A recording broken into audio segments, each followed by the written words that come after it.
Chapter 20. The Thieves Meet.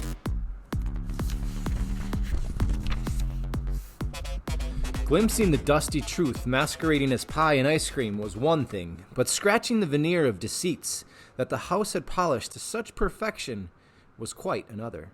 As Harvey climbed the stairs, he kept hoping he'd find some little detail in the walls or the carpets that would allow him to get his mind's fingers beneath the lid of this illusion and lift it up to see what charmless thing lay inside. If Mar had been made of stale mud and spittle and jive of dust, what was the house itself made of? But it knew its business too well. However hard Harvey stared, he could not pierce its lies. It delighted his senses with warmth and color and the scents of summer. It cooed softly in his ear and played its gentle airs against his face. Even when he reached the dark landing at the top of the final flight, the house continued to pretend that this was just another innocent game of hide-and-seek, like the countless games it had seen played in its shadow.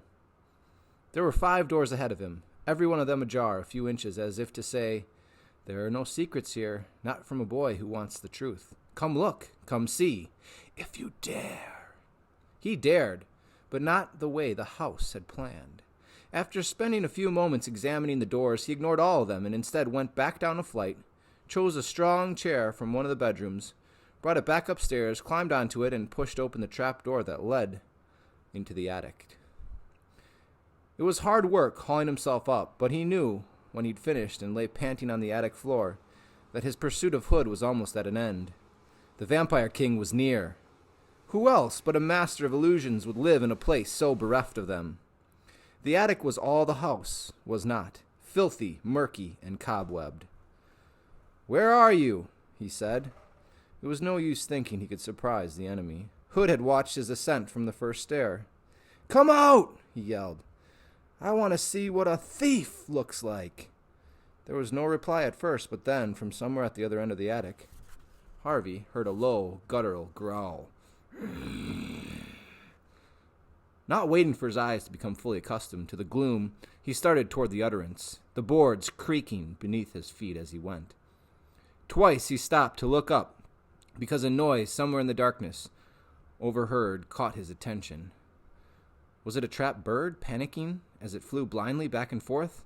Or roaches perhaps massed on the beams above him? He told himself to put such imaginings out of his head and concentrate on finding Hood. There was enough real reasons to be fearful here, without inventing more. Unlike the area around the trap door, this end of the attic served as some kind of storeroom, and his enemy was surely lurking in the maze of rotting pictures and mildewed furniture. In fact, wasn't that a fluttering motion he saw now out of the corner of his eye? "Hood?" he said, squinting to try and make better sense of the shape in the shadows. "What are you doing hiding up here?" He took another step forward, and as he did so he realized his error. This wasn't the mysterious Mr. Hood. He knew this shape, mangled though it was.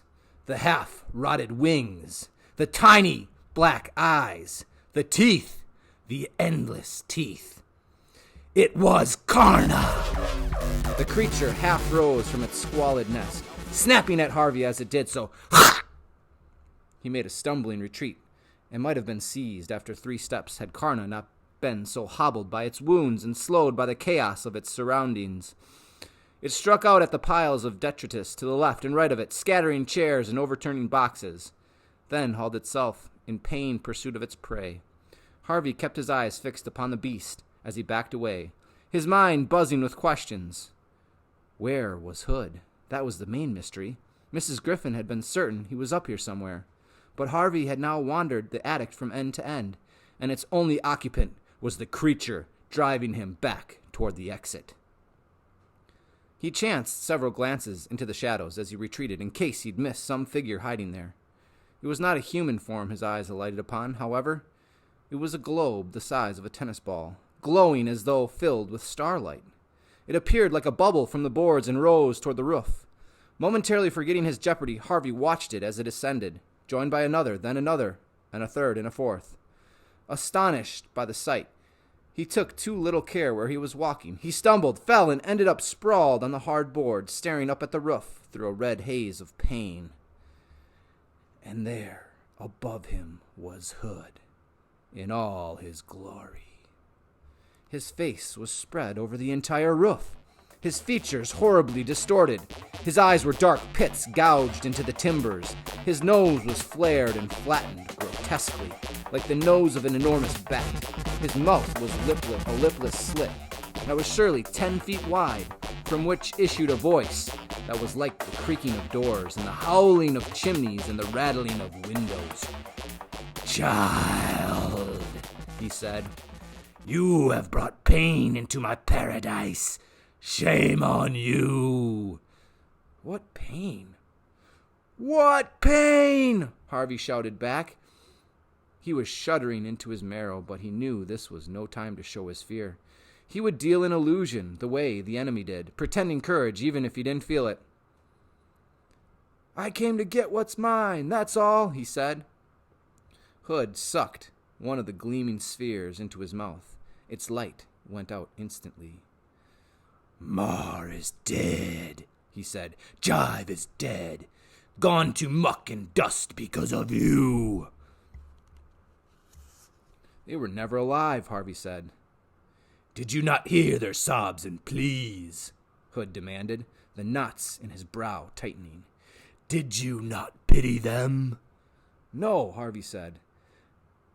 "Then I will not pity you," came the rasping reply. "I will watch my poor Karna devour you from soul to scalp and take pleasure in it." Harvey glanced in Karna's direction. The beast had stopped advancing, but was poised to strike, its dripping jaws inches from Harvey's feet. Now that the beast was still, he could clearly see how badly wounded it was, its body as ragged as a moldy rug, its huge head drooping as though every breath was a burden. As Harvey stared at it, he remembered something Mrs. Griffin had told him.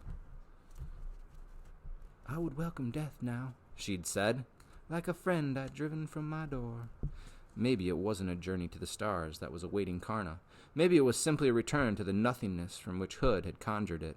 But the creature wanted that gift nevertheless. It was weary and wounded, kept alive not by any will of its own, but because Hood demanded its service. "Such a pity," the voice in the roof murmured. "What is?" Harvey said, looking back at Hood, who had 2 more of the globes at his lips. "To lose you this way," he went on. "Can't I persuade you to think again? After all, I've done you no harm. Why not come back and live here peacefully?" "You stole 30 years of time with my mom and dad from me," Harvey said. "If I stay here, you'll steal a lot more."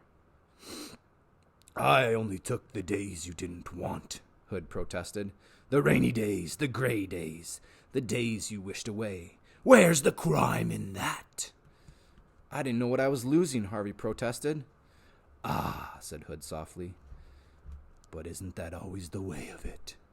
Things slip from your fingers, and when they're gone, you regret it. But gone is gone, Harvey Swick." "No," Harvey said. "What you stole, I can steal back." At this, a gleam ignited in the twin pits of Hood's eyes. "You burn bright, Harvey Swick," he said. "I've never known a soul that burned as bright as yours." He frowned as if studying the boy below. "Now I understand," he said. "Now I understand," he said. "Understand what?" "Why it is you came back." Harvey began to say, "I came for what you took," but Hood was correcting him before he'd uttered 2 words. "You came because you knew you'd find a home here," Hood said. "We're both thieves, Harvey Swick. I take time, you take lives, but in the end we're the same, both thieves of always." Repulsive as it was to think of himself in any way similar to this monster, there was some corner of Harvey that feared this was true. The thought silenced him. "Perhaps we needn't be enemies," Hood said. "Perhaps I should take you under my wing, my west wing." He laughed mirthlessly at his own joke. "I can nurture you, help you better understand the dark paths." So I'll end up feeding on children like you, Harvey said? No, thanks. I think you'd like it, Harvey Swick, Hood said. You've got a streak of the vampire in you already. There was no denying this. The very word vampire reminded him of his Halloween flight, of soaring against a harvest moon with his eyes burning red and his teeth sharp as razors. I see you remember, Hood said, catching the flicker of pleasure on Harvey's face. Harvey instantly put a scowl in its place. I don't want to stay here, he said. I just want to get what's mine and leave. Hood sighed. So sad, he said. So very sad. But if you will have what's yours, have death! Karna? The beast raised its pitiful head. Devour the boy! Before the wretched beast could shift itself, Harvey scrambled to his feet. In the race to the trapdoor, he knew he had a little chance of outrunning Karna. But there was perhaps another way of laying the beast low. If he was a thief of always, as Hood had said, perhaps it was time to prove it. Not with dust, nor with stolen conjurings, but with the power in his own bones.